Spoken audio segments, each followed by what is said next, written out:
नमस्कार बच्चों, बायोलॉजी की कक्षा में आपका फिर स्वागत है। हम अंतिम बिंदु जिसके बारे में बात कर रहे थे वो था यकृत। यकृत की संरचना के बारे में हमने पढ़ लिया। यकृत की संरचना के बाद हमने जो अगली कक्षा में पढ़ा था वो पढ़ा था यकृत के कार्य। आज हम जो पढ़ने जा रहे हैं वो हमारा बिंदु है अग्नाशय ग्रंथि।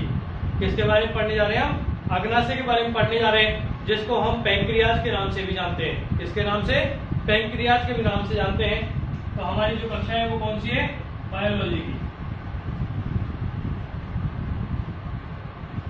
टॉपिक हमारा वही पुराना चल रहा है। कौन सा? मानव विभाजन।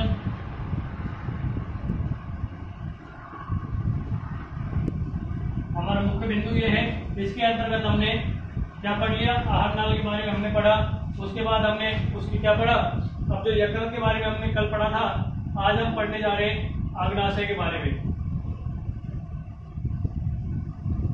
किसके बारे में पढ़ने जा रहे हैं?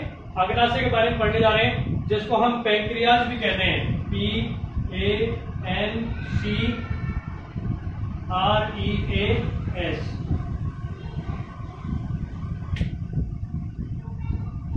क्या है? अग्नाशय, या इसको क्या कहते हैं हम? पैंक्रियाज कहते हैं। इसकी स्थिति के बारे में हम पढ़ने जा रहे हैं। पढ़ेंगे कहाँ पाई जाती है, क्या कार्य करती है। लिखिए इसमें, यह एक, देखिए यह एक मिश्रित ग्रंथि है।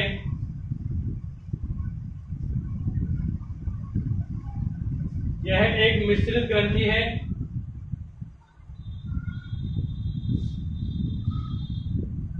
मानव शरीर में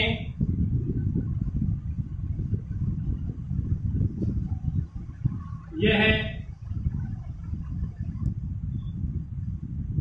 दूसरी सबसे बड़ी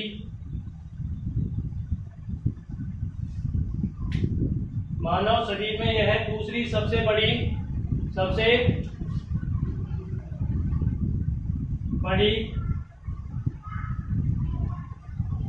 ग्रंथि है।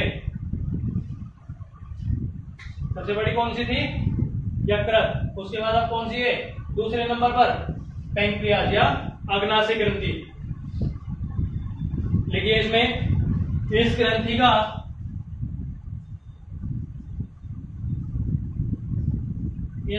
का लगभग 98%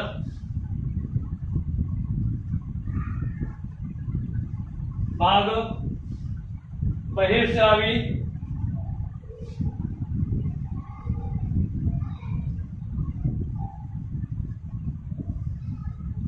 या एक्सोक्राइन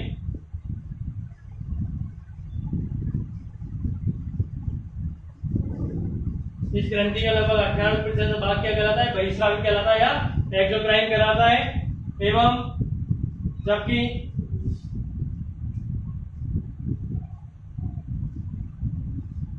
2% भाग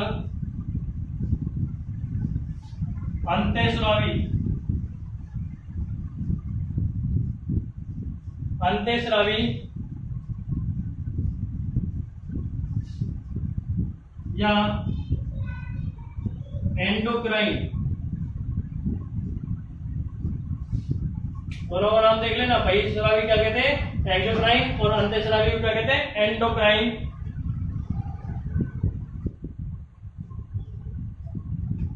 होता है।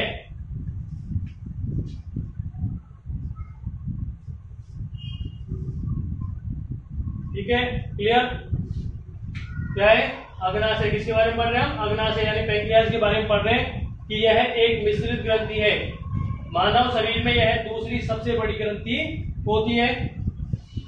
इस ग्रंथि का लगभग 98% भाग बहिर्स्रावी यानी एक्सोक्राइन, जबकि 2% भाग अंतःस्रावी या एंडोक्राइन कहलाता है या होता है।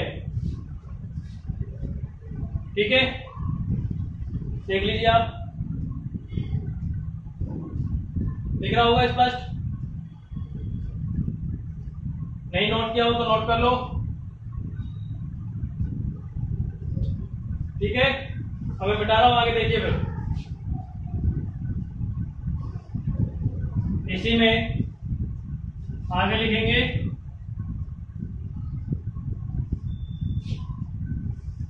अग्नाशय की उत्पत्ति में,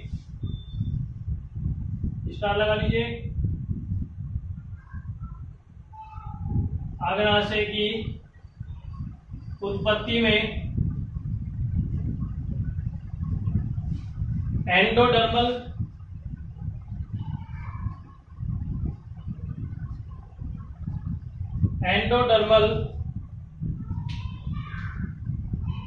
अग्नाशय में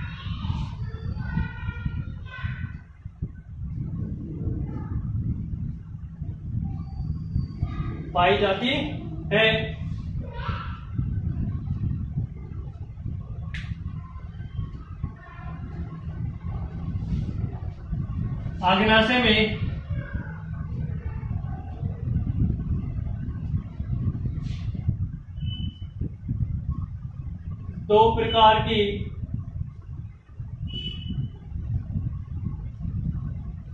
कोशिकाओं या सेल्स का समूह पाया जाता है। देख लीजिए क्या है, अग्नाशय की उत्पत्ति किससे होती है, अग्नाशय की उत्पत्ति में एंडोडर्मल पाई जाती है और अग्नाशय में दो प्रकार की कोशिकाओं का समूह पाया जाता है।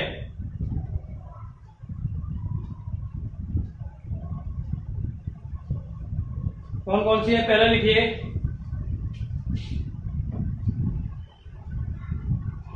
बहिस्रावी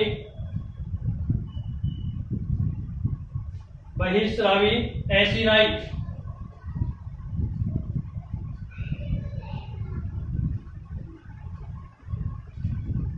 बहिस्रावी एसिनाई,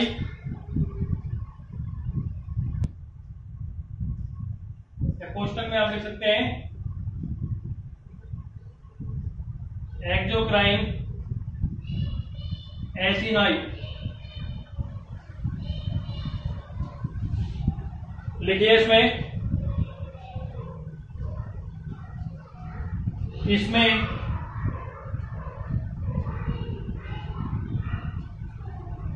बहिस्रावी कोशिकाओं, इसमें बहिस्रावी कोशिकाओं का समूह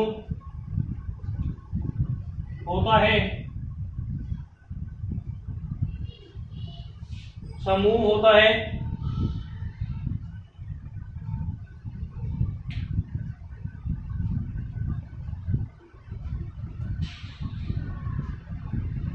जो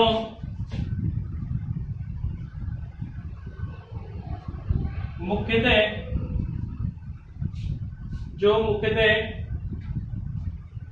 अग्नाशयी रस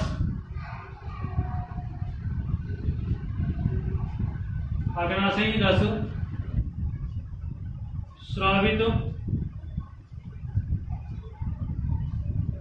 करती है।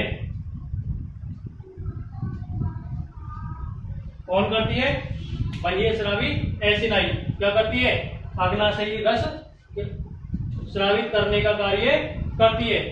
इसमें बहिस्रावी कोशिकाओं का समूह पाया जाता है जिनका कार्य क्या है, अग्नाशयी रस को स्रावित करने का कार्य है। किनका, बहिस्रावी एसिनाई का। दूसरा लिखिए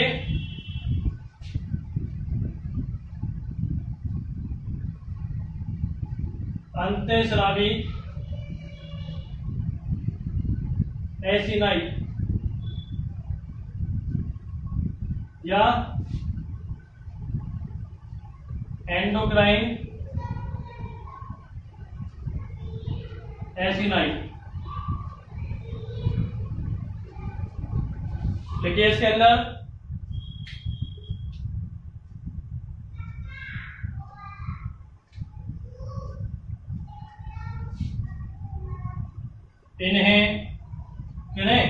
अंतःस्रावी चिनाई को, इन्हें लैंगरहैंस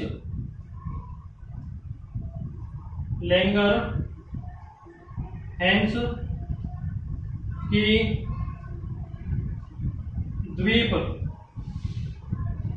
लैंगरहैंस की द्वीपिकाएं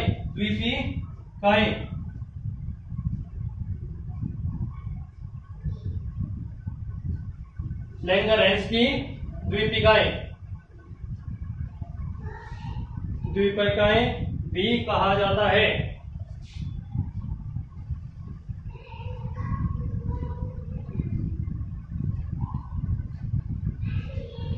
है ना, अंतःस्रावी एसिनाई या एंडोक्राइन एसिनाई, इन्हें लैंगरहैंस की द्वीपिकाएं भी कहा जाता है। किन्हें कहा जाता है? प्रश्न आ गया, लैंगरहैंस की द्वीपिकाएं किन्हें कहा जाता है? किन्हें कहा जाता है? अंतःस्रावी एसिनाई को। किसको कहा जाता है? अंतःस्रावी एसिनाई को, या अंतःस्रावी एसिनाई को और किस नाम से जाना जाता है? लैंगरहैंस की द्वीपिकाएं। ठीक है, लिखिए आगे।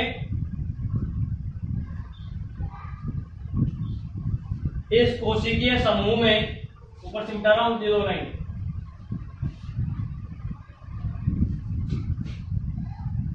इस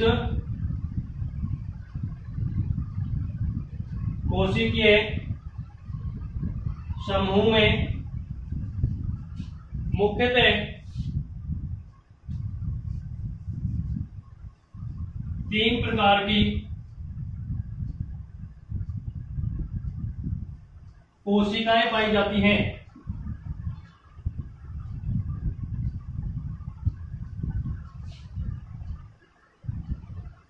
कोशिकाएं पाई जाती हैं, किसके अंदर लिख रहे हैं हम? अंतःस्रावी एसिनाई के अंदर लिख रहे हैं। इसमें हमने क्या लिख लिया? इन्हें लैंगरहैंस की द्वीपिकाएं भी कहा जाता है। उसके बाद लिखेंगे इस कोशिकीय समूह में मुख्यतः 3 प्रकार की कोशिकाएं पाई जाती हैं। कौन कौन सी है? देखिए, अल्फा सेल्स, बीटा सेल्स और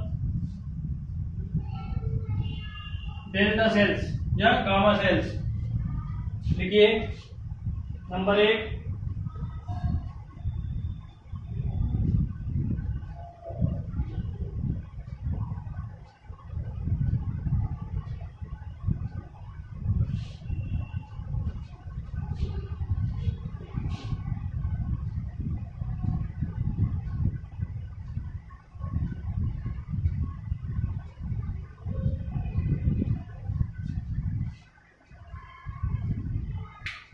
देखिए, इसमें अल्फा सेल्स क्या करती हैं? ये ग्लूकागोन, कौन सा? ग्लूकागोन हार्मोन स्रावित करती हैं।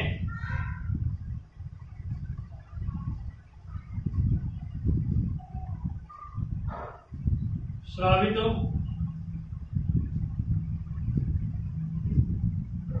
करती हैं। कौन करती है? Alpha cells. दूसरी है बीटा सेल्स,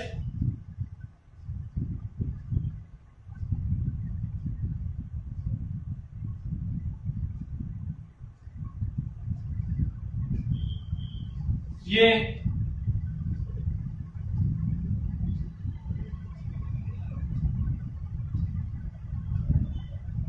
इंसुलिन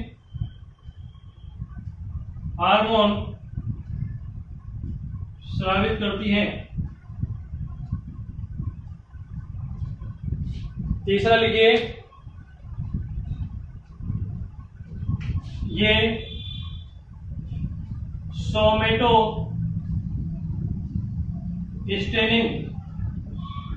सोमेटोस्टेनिन नामक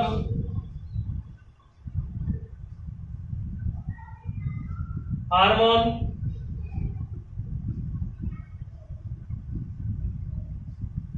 स्रावित करती हैं।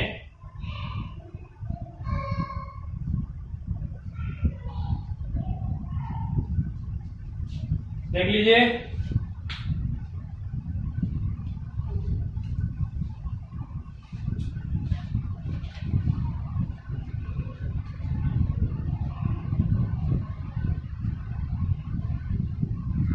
अच्छे से देख लीजिए, आप साफ दिख रहा होगा।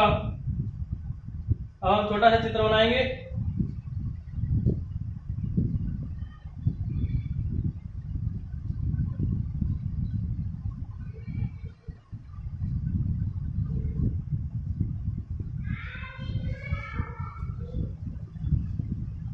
बनाइए।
साथ साथ बनाते चलो, जिससे बाद में परेशानी नहीं है।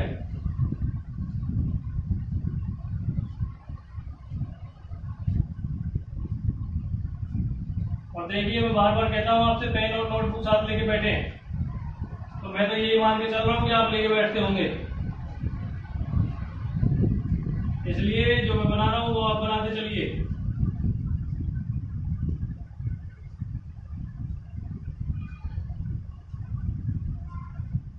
बनाते रहेंगे तो अच्छे से सीख जाएंगे जल्दी, और नहीं लेके बैठोगे, देखते रहोगे तो कुछ नहीं होने वाला।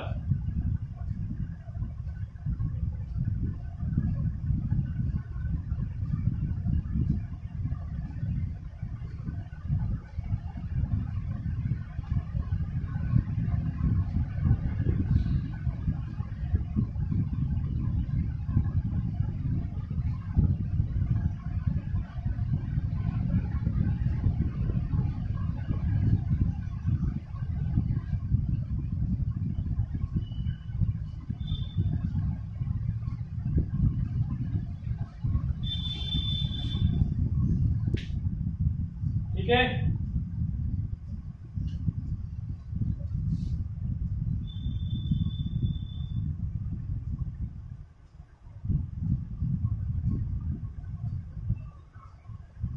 इसके चारों तरफ छोटे छोटे गोले बनेंगे।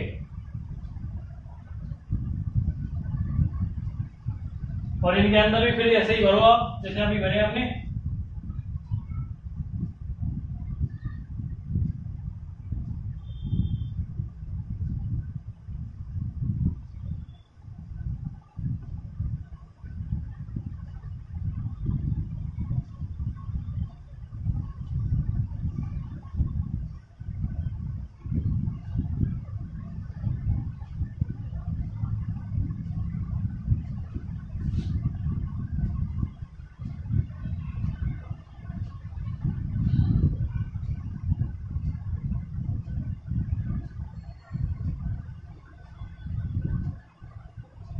आराम से भरते रहिए।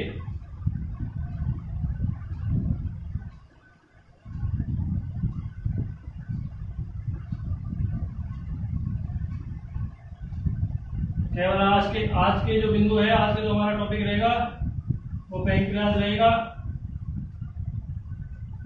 कल हम जो बात करेंगे वो पाचन की क्रियाविधि के बारे में बात करेंगे कि पाचन किस प्रकार से किया जाता है, किस प्रकार से होता है।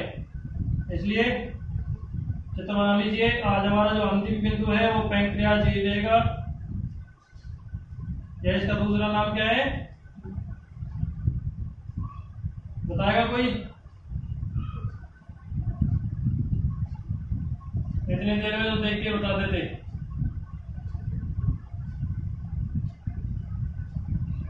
क्या नाम है? अग्नाशय ग्रंथि।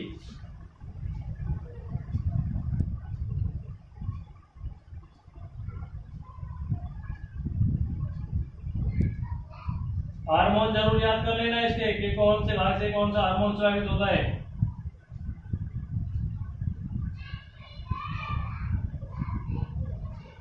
यदि ग्रंथियों के बारे में हम लोग को पढ़ना है तो हार्मोन के बारे में जरूर पढ़ना है हमको। हार्मोन यदि हमने लिख दिए तो इसका मतलब हमारा जो पढ़ना था वो सफल हो गया। एक्सोक्राइन बहिस्रावी यानी बाहर की जो है वो बहिस्रावी कहलाती है, अंदर की जो है वो अंतःस्रावी कहलाती है। ठीक है,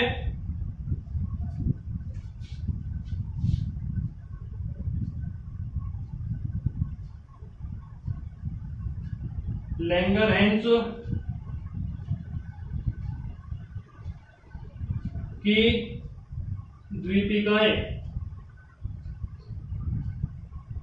कौन कौन सी? अल्फा, बीटा और गामा सेल्स। देख लीजिए अच्छी तरह से, दिख रहा होगा साहब। कोई समस्या आ रही हो देखने में बता देना मुझे।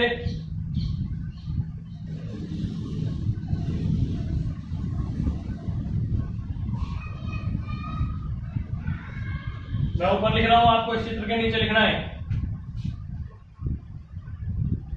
टीएस ऑफ पैंक्रियाज चित्र के नीचे लिखना है आपको। ये जो लाइन है ना इसको उठा के इसके नीचे रख देना। नीचे आपको दिखेगा नहीं इसलिए नहीं लिखा मैंने।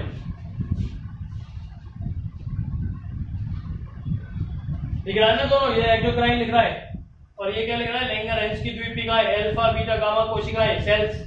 और चित्र का नाम है टीएस ऑफ पैंक्रियाज। आज हमारा इतना ही रहेगा। इसके बाद हम अगली कक्षा में किसके बारे में? पाचन की क्रियाविधि के बारे में बात करने जाएंगे। और अभी हमने यहाँ पढ़ लिया।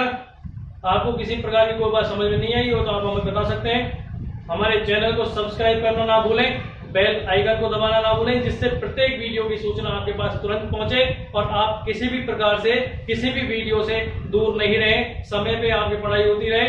इसके लिए आप बेल आइकन दबाना बिल्कुल ना भूलें। नमस्कार।